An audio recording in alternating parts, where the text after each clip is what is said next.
வணக்கம். இன்றைக்கி நம்ம பார்க்க போகிற சமையல் என்னென்னு பார்த்தீங்கன்னா, பாசிப்பருப்பு வச்சு ஒரு சூப்பரான புலாவ் எப்படி செய்யலாங்கிறத பார்க்கலாம். நல்லா ஹெல்த்தியாக இருக்கும், ப்ரோட்டீன் சத்து நிறைந்த இந்த புலாவ் வந்து லஞ்ச் பாக்ஸ் கூட நீங்கள் கொடுத்து விடலாம். இதோட சைடிஷ் பார்த்திங்கன்னா ஏதாவது வறுவல் இல்லை வெங்காய பச்சடி வச்சு சாப்பிட்டிங்கன்னா அட்டகாசமாக இருக்கும். வாங்க அதை எப்படி செய்யலாங்கிறத பார்க்கலாம். இப்போ ஒரு பவுல் எடுத்துக்கலாம். இந்த டம்ளரில் ஒரு டம்ளர் அளவுக்கு பாசுமதி அரிசி எடுத்திருக்கேன். இப்போ அதே டம்ளரில் ஒரு அரை டம்ளர் அளவுக்கு பாசிப்பருப்பு, அதாவது பாசிப்பருப்பு சேர்த்துக்கலாம். நல்லா பொடி பருப்பாக பார்த்து எடுத்துக்கோங்க. இப்போ இது நல்லா 2-3 தடவை கழுவி எடுத்துகிட்டு வந்துட்டு பார்க்கலாம். இப்போ இது அரை மணி நேரம் ஊறட்டும். இப்போ ஒரு குக்கர் எடுத்துக்கலாம். தேவையான அளவுக்கு எண்ணெய் சேர்த்துக்கலாம். இது கூடவே நெய்யும் சேர்த்துக்கோங்க, நல்லாயிருக்கும். நான் அன்றைக்கி வெறும் எண்ணெய் மட்டும்தான் சேர்த்துருக்கேன். எண்ணெய் சூடானதும் கரம் மசாலா எல்லாம் சேர்த்துக்கலாம். பிரியாணியில் பட்டை, கிராம்பு, கல்பாசி, கொஞ்சமாக சீரகம், சோம்பு சேர்த்துக்கலாம். இப்போ இது எல்லாமே நல்லா பொரிய ஆரம்பிச்சிருச்சு. நீளமாக நறுக்குன வெங்காயம் சேர்த்துக்கலாம்.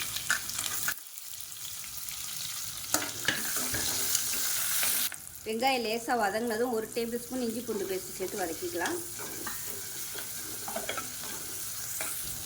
இப்போ இதில் 3 பச்சை மிளகா சேர்த்துக்கலாம். அது கூடவே ஒரு கைப்பிடி அளவுக்கு புதினா கொத்தமல்லி சேர்த்துக்கலாம்.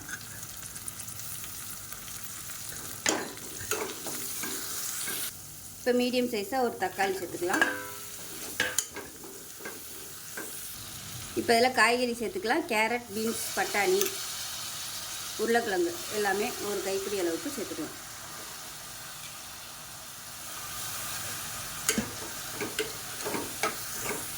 இதில் கொஞ்சமாக உப்பு சேர்த்துக்கலாம். காரத்துக்கு தேவையான அளவு பச்சை மிளகா சேர்த்துக்கோங்க.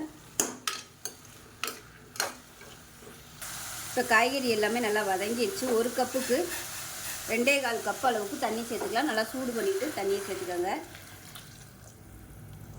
இப்போ இது கொதிக்கட்டும். இப்போ நல்லா கொதிக்க ஆரம்பிச்சிருச்சு. 20 நிமிஷம் ஊறின அரிசியை தண்ணியை வடிகட்டிட்டு வச்சுருக்கேன். இப்போ அதை சேர்த்துக்கலாம்.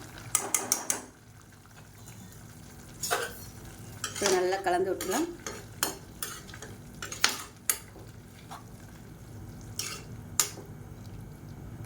ரெண்டு விசில் விட்டுட்டு ஸ்டீம்லாம் நல்லா இறங்கினதுக்கப்புறம் ஓப்பன் பண்ணலாம். உப்பு செக் பண்ணி பார்த்துட்டு உப்பு பத்தலைன்னா உப்பு சேர்த்துக்கலாம். இப்போ அதை மூடி வச்சுக்கலாம். 2 விசில் விட்டுட்டு ஸ்டீம் போனதுக்கப்புறம் பார்க்கலாம்.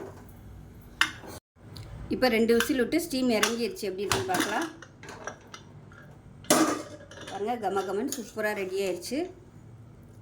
இப்போ நல்லா கீழேருந்து மேலே வரைக்கும் மிக்ஸ் பண்ணி விட்டுக்கலாம். இதுக்கு சைடிஷ் ஏதாவது வறுவல் இல்லை வெங்காய பச்சடி வச்சு சாப்பிட்டிங்கன்னா அட்டகாசமாக இருக்கும்.